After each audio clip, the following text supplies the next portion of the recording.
Hello, hello, hello. Welcome to Piano Tech Radio Hour, folks. Good to see you all. We will let folks trickle in here a little bit before we officially get started. Good to see you folks, and also from all over the planet. I know Carell. I don't really know how to say her name, but I see it very often. You're over there very, very much further east than we are. Good to have you here. It's probably late at night. Hey, Dan Garrido, how's it going? You're muted, but I'm not sure I know where you are. Have we chatted before? A little bit. Can you hear me? Yeah, I can hear you. How's it going? Hear me? Yeah. I mean, we chatted briefly, just usually at the beginning of these, just saying, okay. Awesome. So good to see you. Where are you located? I'm in Sarasota, Florida. I mean, I'm not in Sarasota, Florida right now. I'm in Cape Coral, but working on a piano. But oh, nice. Yeah, I've got a good friend in Sarasota. So it sounds you're actually getting some work done while you attend. Yeah. One of the wonderful perks of online meetings like this. Yeah. I don't normally do this. I have a shop that I work in, but I'm actually working in somebody's home because there's some nasty stairs, and I don't want to bring that piano down the stairs. So I guess so. It's an M. I'm installing a QRS player in it. Oh wow! So I basically made my. Is it better this way or this way? Yeah, that's good. I basically have my brought my workshop to the thing. So well done, big mess sir. right now, but yeah. Yeah, I never have done QRS installations. Oh my goodness. There's my view. Oh man, that looks pretty sweet. That's one of the perks. But it's yeah. But yeah, pretty cool. That's incredible. Yeah, I that reminds me of a hotel I visited. You know, I actually brought some of that Puerto Rican visit here to Piano Tech Radio Hour by interviewing some of the characters there on Puerto Rico. But it reminds me, I went to this hotel there, and they had sort of an oceanfront kind of balcony like that, except with all of the hurricane action, it had taken quite a beating. Pretty windy today. Yeah. But, well, thanks for sharing that, Dan. That's cool. Oh, yeah. Yeah. I haven't myself gotten too much into QRS and piano automations installations. So it's something on the agenda to get down and dirty with that. Dude, that's my main gig. So yeah, that's what I hear. It's like that's a thing that you can kind of focus on once you get into it. There's not many technicians in the various zones where people do it. In fact, in the New York area, you know, our team, I've definitely told members of our team, if they want to learn, we'll just send them out to learn, go to some take some courses and doing it, because there's literally more folks in the New York area. There's like one or two other guys in the New York City area that does this. And it's literally they're turning down jobs because they're on Long Island and they don't want to come to New York City and do all this stuff. You can only be so many places at once. Yeah. And it requires a little bit of shop space. I mean, you kind of have a ad hoc shop space there. But yeah, that's also part of the issue in the New York City area, where you're going to take that piano to work on it. Right. Well, we'll let you get back to work. You probably, it sounds like you're in the thick of it, but thank you. I'll be listening. Awesome. Well, thanks for sharing. Good to have you here. All righty. Nice talking. Very cool. Yeah. Carol, if you want to say hi, I'd love to hear hi from you. Although, like I said, I know it's like the middle of the night, but we don't get a chance to chat much. And I've always find it cool that when you get a chance to show up. All right. Well, I will make an official introduction for those folks on YouTube and Facebook. And of course, I'll say hi to Morgan, who's here again from last week. He was our guest last week, and he's showing up. Good to have you here. I'll give a little introduction to Piano Tech Radio Hour and what we're doing here.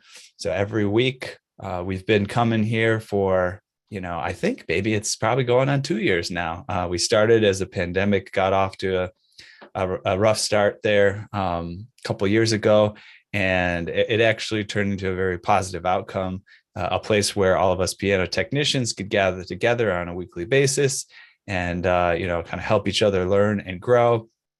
We bring in some of the coolest folks in the piano industry, experienced people, knowledgeable people, interesting people. We go everywhere from people who are in manufacturing to sales of pianos, to even folks that are building other instruments or experts in other instruments that we might find interesting. And so it's been a lot of fun here. We've been bringing some piano players every once in a while. We've had some classical piano players, some jazz piano players. And it's just kind of, let's all get together here and celebrate the piano, and also kind of find out what's going to come next, right? What's coming next down the pike in the piano industry, because it's not what it used to be. But there's some very interesting patterns that we discover when we can all get together and like have a moment to reflect on what's going on. These themes that have come up here, I think over and over again, is that the piano technicians that are more customized, that are getting into more detailed work, more nuanced work, getting into voicing, regulation. Those are the techs that are the techs of the future, because picking up an electronic device and tuning a piano, that's a basic. You can do the basics with that, but it's not what the future of kind of the well-paid high-end piano technicians is. It's those folks that really know the piano inside and out. So I'll give the official intro here. We are brought to you by Piano Technicians Masterclasses, which is cutting edge instruction from piano industry masters without leaving your home. You can find out more about that at pianotechniciansmasterclass.com. And a little bit more about that. We've been having one-off masterclasses. Before the pandemic, we would go and visit people in their homes or their workshops, experts of the industry, bring a camera crew and live stream a class and have it on recording for your availability. Since the pandemic, we've been doing more and more online conventions, even where we'll bring you 10 or 12, or we're even expanding the numbers, 15 to 20 different piano technicians over the course of several days. Getting together as a group, learning that stuff, and then popping it in a library where subscribers then could still benefit from that as time passes, and revisit that material and gain access to it. We always, as kind of mentioned here, trying to take advantage of what you can do with these new forms of communication and new forms of learning. So like we mentioned earlier, hey, it's way easier for you to do some shop work and also attend this kind of a meeting than it is to do some shop work and, attend some type of a live meeting, where you're in person. So we recognize there's advantages and disadvantages to kind of both sides of things, but we're all about exploring advantages here of the online experience. And another thing that's really cool about that, as I mentioned, the convention, I said, we have a few days of a convention. Well, we've experimented with having a convention that lasts over weeks. And, you don't have to take off 4 days in a row to attend the convention. Maybe you could take off one day a week for 4 weeks. And that's been really interesting. We actually can ask you guys, what do you want? You want to try it that way? Fine, we'll deliver a convention that way. So that's been really incredible to explore all the possibilities and opportunities. I guess, today I'm going to get back into some of my piano journeys throughout the world. I think you'll appreciate some of the discoveries that I've made and some of the adventures that I've been on. It's been a pleasure to be able to kind of share this with you, because it's kind of reaching back into history a little bit to 2015, 2016. I was living in Peru, traveling as well. I went everywhere from Colombia to Hong Kong to Chile, back to New York City, Philadelphia, and just got a chance to really gain a huge amount of perspective about the instrument of a piano, the history of a piano, and how different cultures view pianos, and how different technicians and piano professionals experience the piano industry based on where they're at. And that all laid the foundation for what we're doing here today. So it's really great to be able to share that with you guys. I will give a little bit of a preview, but maybe I won't give away the whole the whole detail here, but I will say we'll be changing pace a little bit in the next few weeks, and we're actually going to be bringing on some new members of the crew here to help kind of facilitate the Piano Tech Radio Hour, be other personalities that can come in and help out in kind of talking to our guests, delivering cool content, and also sourcing our guests. So I'm going to keep the finest details of that secret, but it's very exciting. Maybe we'll reveal that next week or the week after. I guarantee you the secret will be out of the bag. So that will be, I think, the 19th. We'll have something very fresh and new for you guys that I think you're going to be excited about. Okay, so what I'd like to do right now, though, is let's share my screen, and I want to bring you back a little bit, and we'll talk through these things, and if anything comes up that's interesting out of what we're sharing, we can kind of take a step back and have a discussion on it. But for the time being, let's take a look through some of these posts. So this is kind of where we left off. I'll get this screen thing out of your way, and you guys should be able to see pretty well. And you know what? Maybe I will see if I can. I don't know if I can zoom in here, but that's not as important. So I think last week we left off with kind of me leaving off and kind of reflecting on this trip that I was taking out throughout the world. Not last week, but the week before. And then, of course, we actually had an interesting conversation about, dehumidification and humidification systems in pianos. That was a bit of a good tangent to go on. And we found out that, pianos, the sort of history of how the climate control systems kind of were delivered, right? And sort of intended to be installed has sort of changed throughout the years. It was kind of much more standard. You might be delivered a dehumidification system with your humidification system, but you might not really need that, right? And you might not know that. So you might install everything. Then later down the road, even the companies were a little bit more nuanced. Damp Chaser got a little bit more nuanced in terms of the products that they delivered. And so it was a very interesting discussion about humidity control that came out of this. I talked through a little bit of this already. I talked about visiting Hong Kong as well, and I think I even got into this very interesting thing that I've referenced a few times, but you can see where it comes from, about visiting all these different climates and having that be kind of an insight about how just music evolved and how instruments evolved, just as a nature of the various climates that people live in. And I literally discovered that there were climates that you could have never invented the piano as it is today, or as was invented in the time that it was invented, just because the climate would not sustain it. Either the humidity would be too strong and sort of break down the materials too quickly and easily, or it might be too dry and the climate would dry things out too quickly and easily. And so it's really fascinating to sort of think about that. The piano really is not only an instrument that came out of a time in history, but it came out of a place, and it had to work within that place, and it didn't work in other places. And now as we get more global, we sort of make it work in other places, and we deal with the repercussions of that.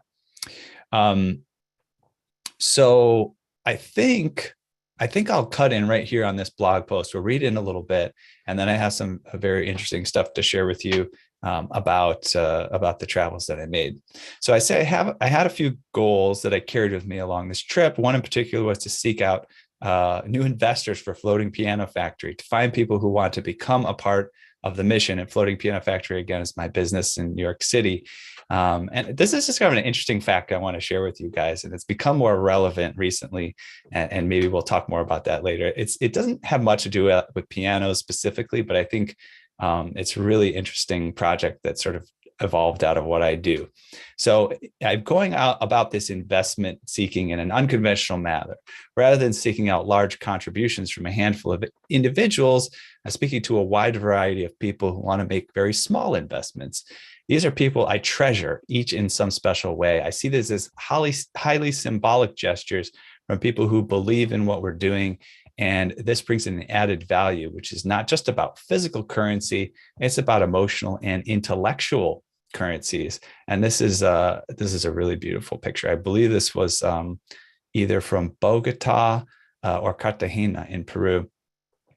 So I can I can't go into all the details about that project, but that's a little bit allusion to it, and maybe we can talk about it. But over the past few weeks, I came across pianos that live in different countries within different climates and among different cultural expectations. My experiences in finding and tuning these instruments has varied just as widely and goes far beyond which types of humidifiers people install. Now I'm excited to look back on the journey to consider more carefully which factors shape the differences I found in each city, to consider how much of it might come to light and how much might always remain a mystery.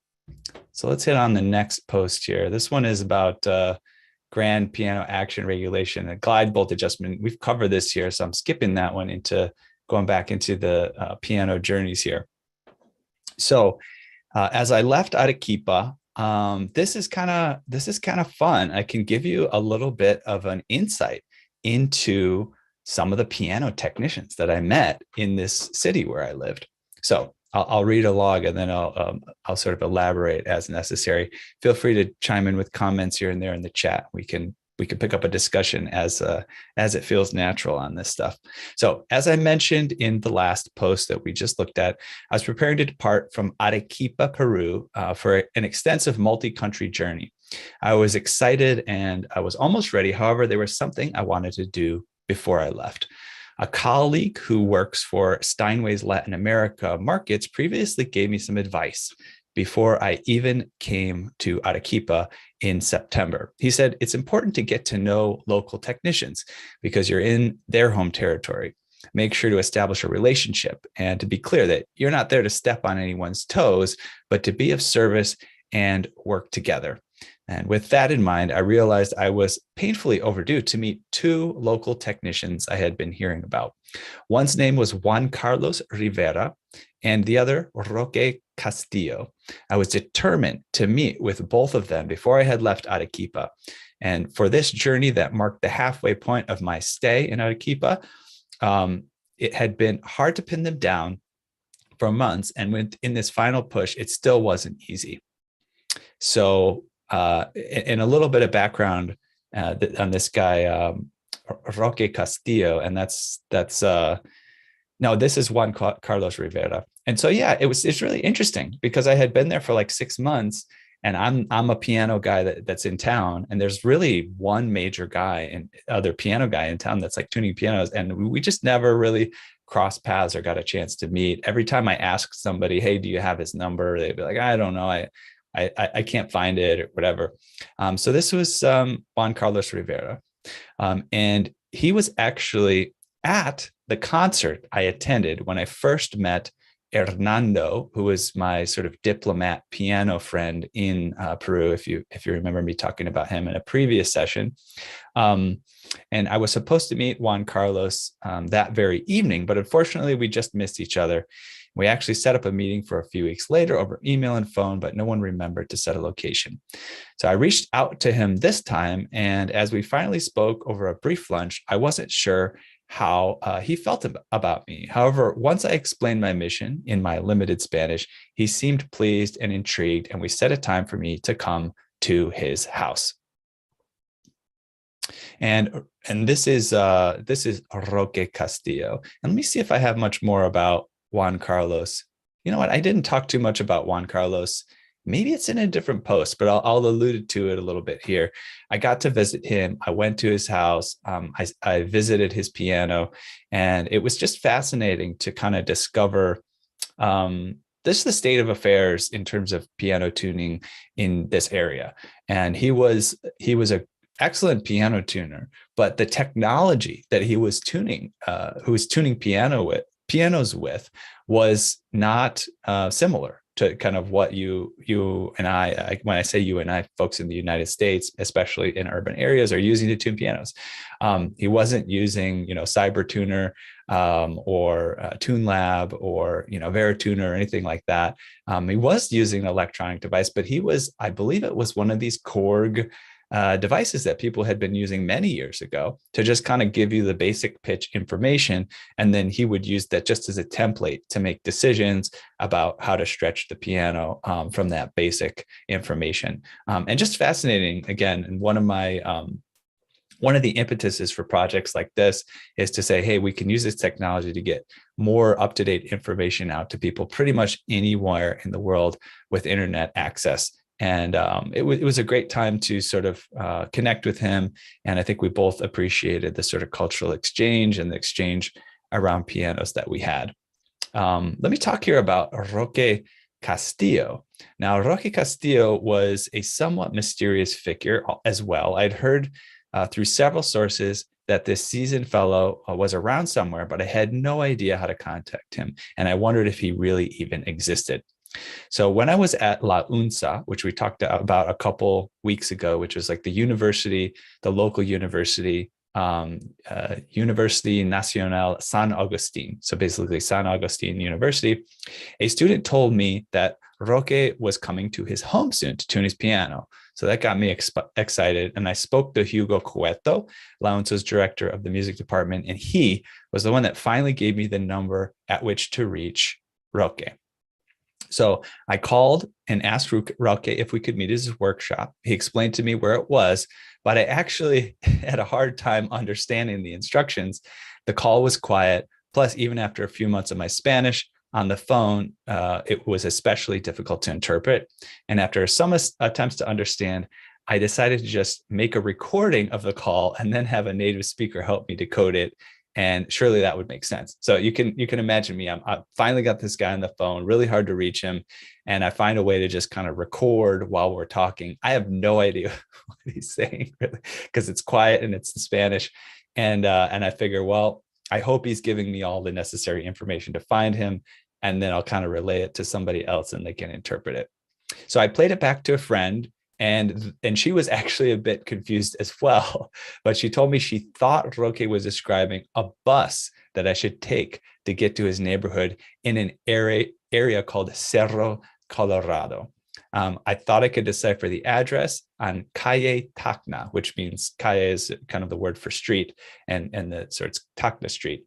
But a Google map search put me clear in the wrong neighborhood, many miles from Cerro Colorado, and I'd have to figure it out as I went. And so this is a kind of a preview. I'll go back to these two pictures, I guess, although I might give away a little bit of the rest of the story. This is Roque here. Here's the guy, sort of the second one from the left, and these are members of his family. And he lived in a very remote place. He did have a kind of a piano workshop in sort of a cinder block shed, that he had built for working on pianos. But really interesting and fascinating figure. Again, reaching back into, he had been working on pianos for many years, right? So when I talk about the sort of previous technician that I met, Juan Carlos Rivera, at least he had the benefit of being a younger technician. Maybe I think he had visited Germany for a few months to do some training to learn about pianos. But Roque had been for many years. You can imagine how much even more difficult it was for him to kind of find access to information about piano technology. And yet kind of become one of the central piano technicians in the area. Pretty impressive. So let's go back to where we were searching for him. This is actually some of the equipment that I found when I was hanging out with him. One of the piano tools, he had this sort of double-ended piano tuning hammer. So I'd managed to set up appointments with both technicians on the same day. So first I was planning on heading to Roque Castillo's workshop, the sort of older piano technician, and I was running late. So instead of taking that bus, I went and took a taxi. I still had no idea how to get there, but I hoped the driver would be able to help me with the directions. I gave the address and he was unfamiliar with it. So I did the only thing that I could think to do. I pulled out my laptop with the audio recording. I plugged in the headphones. I asked him to listen to Roque's instructions. He's actually he lives there. He's a taxi driver. He's a native. And still, the driver listened to the exchange, then turned to me and said, I have no idea what this means. So, oh man, I hoped Roque would forgive me for being late, because at that point I was running late. If I ever even found him, was I going to still miss the opportunity to meet him before leaving?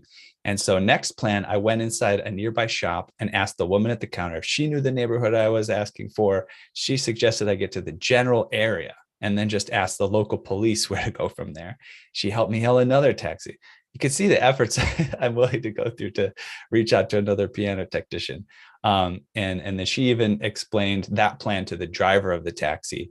Again, I have relatively good Spanish, but it was so helpful. She told the taxi driver, here's what you guys are going to do. You're going to go to that area, and you're going to talk to the police in that area, and maybe they'll know what's going on. It was the best plan available.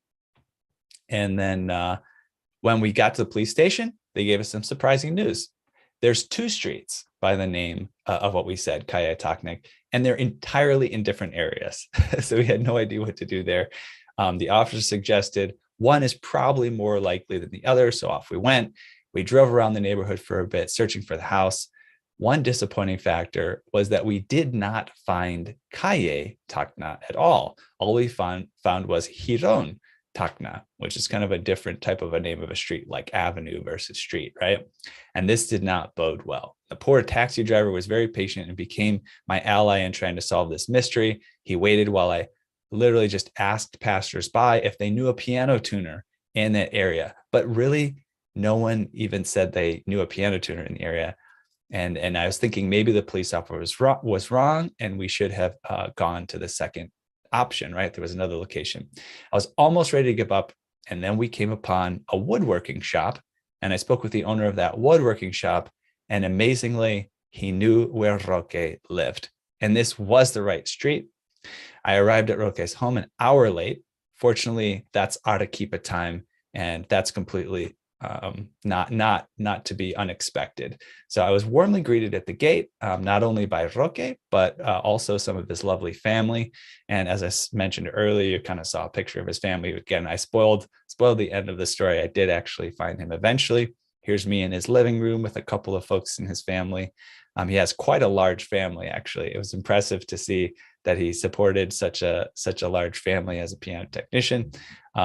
It turns out that Roque has a rather extensive family with 10 children and 28 grandchildren. Only a few of them were there, but it was still a wonderful group. And as we took photos together, his daughters and grandson said, "Grandpa's famous. I made Roque Castillo famous." And now he's famous to all of you as well. And that's kind of fun. So I learned that Roque was not only a technician, but used to own a shop that sold all sorts of musical instruments. We looked through his current home workshop, and I got to talking with his grandson. His grandson's name was Ephraim, a very sweet young boy. And he's maybe 8 or 10 years old. He excitedly asked me questions about where I'm from, and I asked him if he spoke English. He said no, but he does speak French.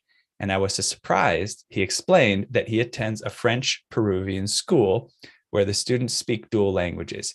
Interestingly enough, I actually had a friend, Laura, that taught at the very French-Peruvian school that he attended. And that's also interesting, is she was one of the first people to try to help me decode the message about how to get to Roque Castillo's house.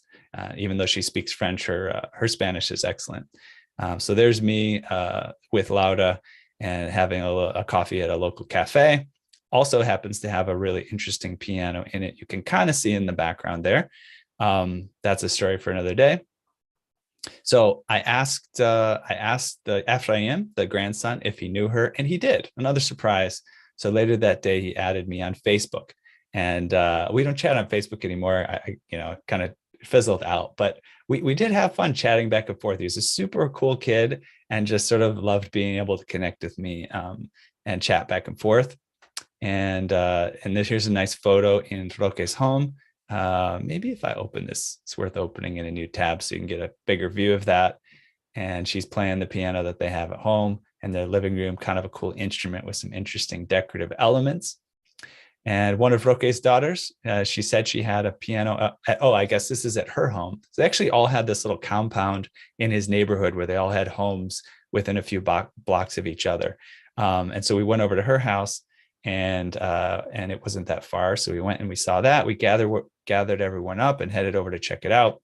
She played for Elise, and we spent some time sharing snacks, playing with my Google Glass, which I was using to take video and pictures, and we were just hanging out. Okay, so now we get to go back to the journey with Juan Carlos. But first, before that, I see there's at least one comment in the chat. Okay, got it. Sweet, sweet. Just a small, just a small comment. So no questions. I'll move on to the next one. And this is Juan Carlos Rivera. So you can imagine this all happened in one day. Been there for 6 months, trying to seek out these two piano technicians. And finally, on the same day, right before I'm leaving town for a few weeks, I got a chance to find them both. And this is Juan Carlos Rivera. So although we were having a great time, I had my meeting with Juan Carlos to get to. One of Roque's daughters was taking the same bus, actually, which is nice because you can tell I was a little bit lost in a very strange area. So we rode the bus together, and she told me where to transfer. And that was a much smoother trip this time. Thankfully, when I got on my second bus, I was surprised to see, I don't know if I've told you guys about Lucio. I think we might have done this in another program. He was a pizza shop owner that was from Italy. He had Italian and Peruvian roots. And that's actually the cafe that I was in this picture is Lucio's Cafe.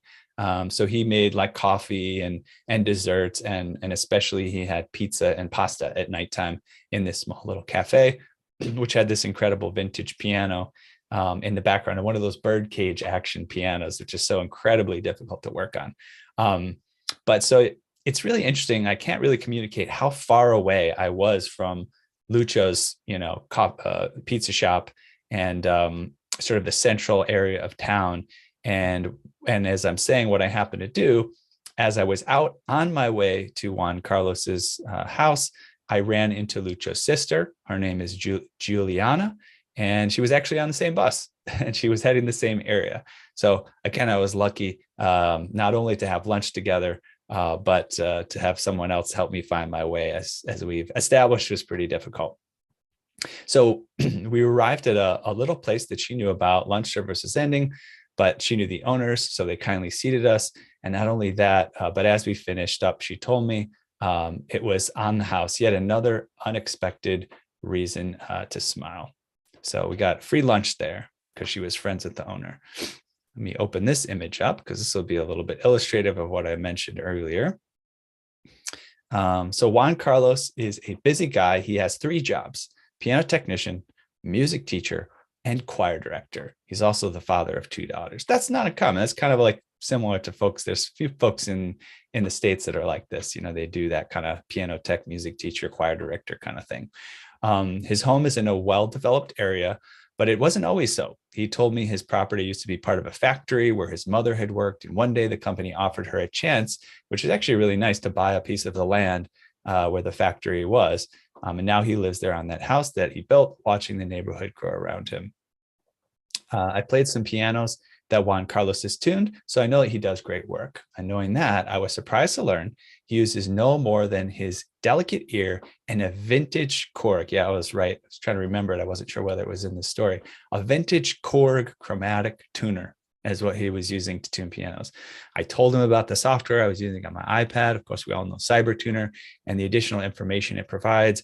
He's excited to talk more about the tuning technologies, so it seemed we could both learn some new things from one another, and I hoped to spend some more time with him soon. And I think this is a little bit of a wrap up to this. I'll wrap it up, and maybe we'll take a quick pause and see if anybody has any interesting comments or observations.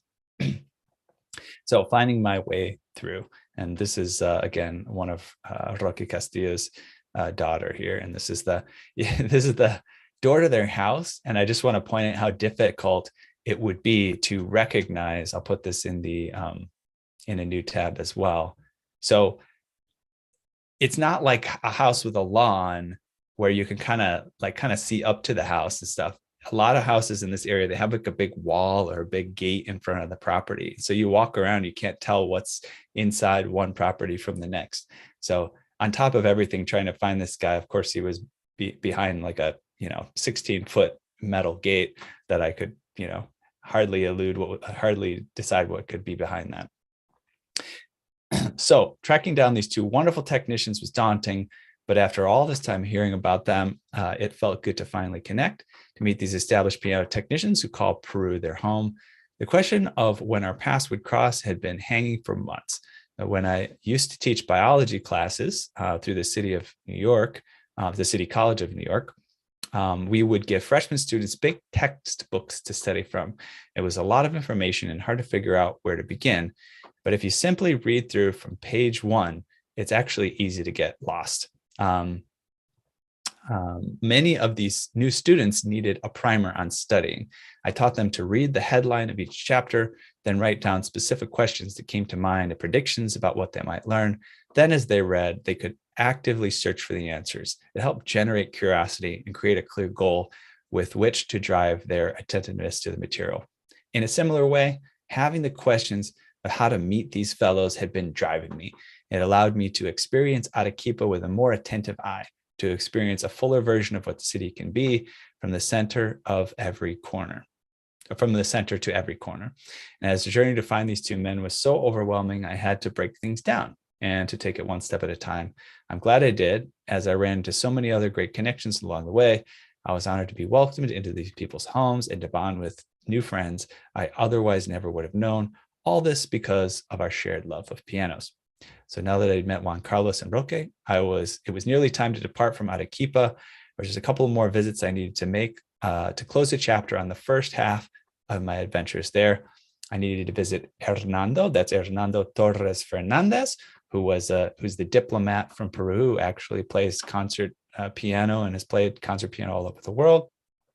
He would provide me with some signposts to guide me through my journey in Colombia and get me access to see the pianos at the famous Santa Catalina Monastery of Arequipa, which is, I guess, probably coming up here in the next post. But yeah, I love this. Just stop sharing here, just in case there's any questions or comments.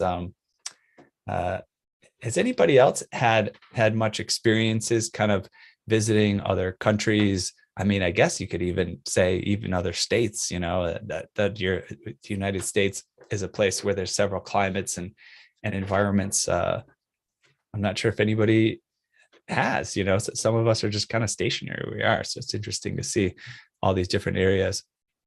Let me know if you have any questions or comments on this. If not, I'll take us on to the next, post. All right. I will leave it then to move on. But I will say to the folks on Facebook and YouTube, we'll be signing off here pretty soon. And if you wanted to finish up the call with us, you'd have to make sure and get the link to join us directly in the Zoom call. And we'll be posting that if I can soon. And in the meantime, we'll get back into the session.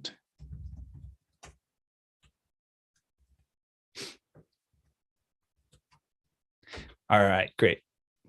Well, so we'll reshare the screen. All right, let us pop into this next one. Now, this one I talked a little bit about previously. So a few things that happened before I left Arequipa. I returned to this university, La UNSA, to work with the music students once again. This time we pulled apart a piano so they could see how it's assembled, how the various pieces all fit together. It was a rare opportunity for them. As a student, you don't usually get the chance to take a piano completely apart, because once you open it up and start poking around, it can get really delicate. There's a lot you have to learn in order to explore without doing any damage, but I'll get back to that. And I did find a folder here with some photos. So we actually talked about this, I believe, a couple of weeks ago. So we went into some details about visiting this university and talking to some of these students. And I think it might be interesting to shuffle through a few of the photos from that experience. A couple of them were on the original post, but not all of them were. So let's just take a look through and see if there's anything interesting. This is a very cool mural that they had. And again, this is Universidad Nacional San Agustín, St. Augustine University, one of the major universities in the Arequipa area, you know, where you can study all sorts of things, among them, you know, music and art. And this particular building held both art and music students, maybe even some of the other arts like theater or something like that. But I knew they had visual art and music in this particular building. So there's a cool mural that someone had painted on the side of a building. This is my friend who introduced me sort of to the university he played piano professionally and played in bands and toured and stuff like that. So we made some great connections. He's the one that kind of took me on these adventures that we talked through a couple of weeks ago. And there's a little bit more pretty great art that they're doing at this university here that just sort of hangs on the walls. This is one of the ones I shared in the original post. It just screams jazz to me. I don't know why, but that's what I get out of that one. And I suppose, this is a long video, but maybe just for the sake of you getting sort of an experience of being in the environment, maybe I'll play just a few seconds of it. I'll have to stop share and maybe add, well, I don't think we necessarily need audio. Maybe I'll just share a little bit.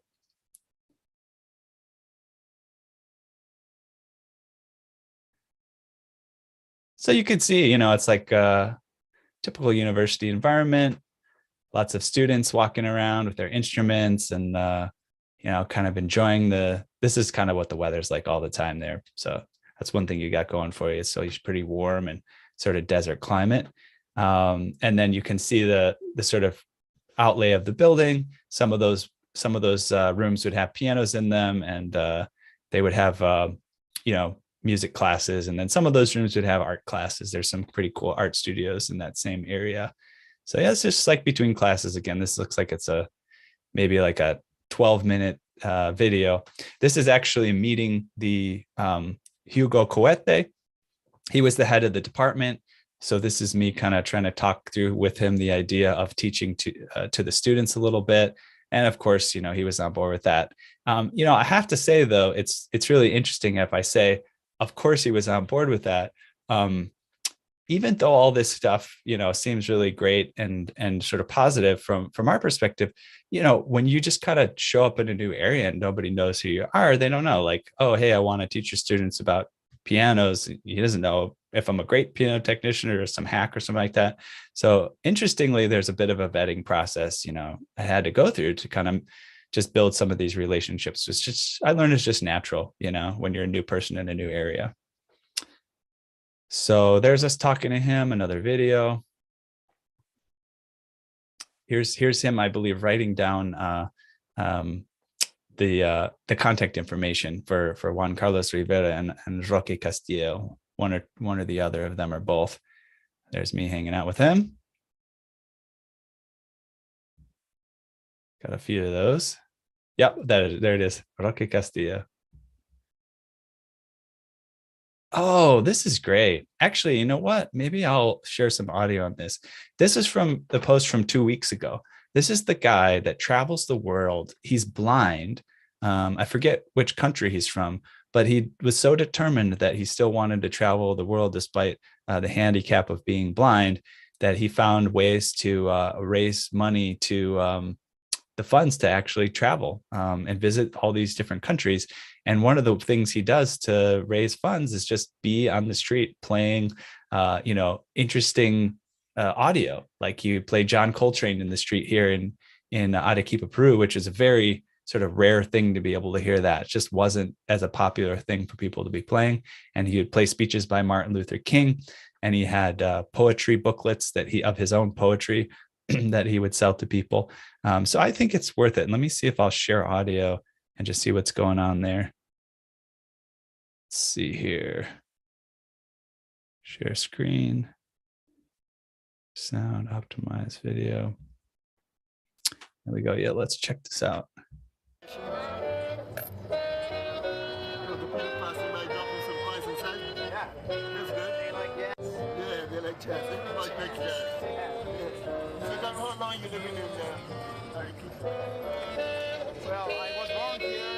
So this is like the main part of the main downtown area in Arequipa, Peru, where there's like lots of shops, and there's a town square with like a giant cathedral and a fountain in the area relatively near here. So you kind of get a sense of what the area is like, and it's really a lot different, right, than what I might see every day. But there's similarities and differences to the life, my life in the United States, in New York or in Chicago or in the suburbs. But really cool character, and really awesome experience to just have him there playing John Coltrane's Giant Steps for all to hear. So here's us talking with him. And there's a picture of us together. Another one. Continuing to chat. And I think coming up here, I think in this, I do have some pictures. Oh, this is the Rhenish piano that we saw from last week. I'll have more detailed pictures because last week we just kind of got the highlights, 2 or 3 pictures. So this is Nicholas Reynolds. I think that might have been a piano, maybe technician or the store that sold that piano. There it is, this beautiful piano with this inlaid wood, decorative elements on the side. And we talked a little bit about Rhenish pianos and kind of them being, not so well known amongst us, but a couple people among our group had come across a few of them. Seemed to be a pretty great German piano brand.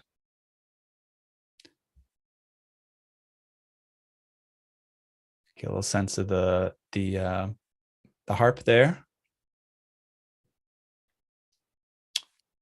I don't know that I ever got to look this up, like the age or the provenance of the instrument, but this appears to be the serial number. Oftentimes in the pianos, you have to check a few places. Sometimes it's just a part number or a serial number, but always try to gather that info. Yeah, beautiful, beautiful woodwork. And that's the room it was in, also kind of a beautiful room within the university's downtown campus.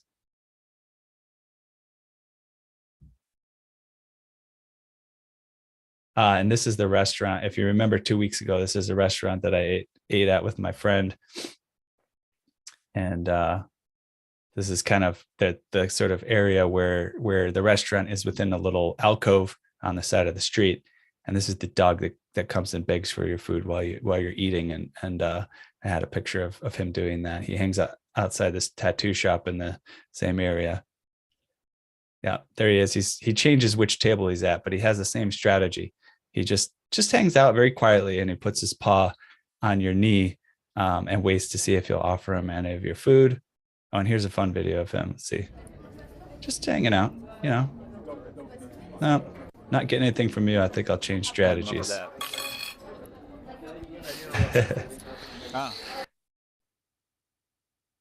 Yep, he's licking his chops. He knows something's probably coming soon, especially because I'm taking photos. And there's the move right there. The move is just gently place the paw, on the chair or the knee and just kind of look kind of sad and longingly. Maybe you'll get a few scraps. We'll skip more videos there. He's very assertive, All right, here we go. So here's some photos of me hanging out with the piano students there. We took apart an upright piano. We open it up. I got the tuning hammer out, put the temperament strip in, gave them all an opportunity to put their hand on it, take a piano key out, kind of explain the structure of that and what's going on. And they're just, like I said, they were just elated to have this opportunity. That was really fun. So, I could imagine, as I explained earlier, like the information about pianos in this area is so limited. You could imagine if I'm afraid, if a client is afraid to take a piano apart around this in areas in the States, with maybe some access to some information from their technician or something, it's a lot more even intimidating for them. So this is really cool. So, get to take a key out, hold it, examine it, see what's going on. And to be honest, this is something that I think a lot of piano technicians agree is missing from general education of piano technicians in the first place, like all over the globe, just kind of knowing how the instrument is constructed and how things are put together and what happens when you press the key and, how do you get the nuances of the loud and the soft, and how does the shift pedal work, and why does it work? We've had some pianists come on who Frederick True, for example, who pays a lot more attention to that, and we've all had our experiences with some of the sort of higher level piano players, Chick Corea or something like that actually they know quite a bit about the construction of the piano and how it comes together, and how to ask for what they want and how to get the best out of the piano because of that knowledge. So fun to kind of let them poke around, and I can just supervise, make sure nothing gets too out of whack. Yeah. All right. So there's a set of pictures from that. That's useful to have a look at. All right. And I think we'll be wrapping up in about 10 minutes. But if there's any questions that people have, let me look in the chat here. Nope, that's it. So I'll copy this. Yeah, just a couple comments from me back and forth there with someone. All right, so let's move on to the rest of this post, and then we'll wrap up for the day. But first, I'm going to post a message for people on Facebook and YouTube if they want to join. We're signing off officially here, and I'll have to join on Zoom. So we'll pop that in their chat, make sure that message gets delivered, and then we'll see you on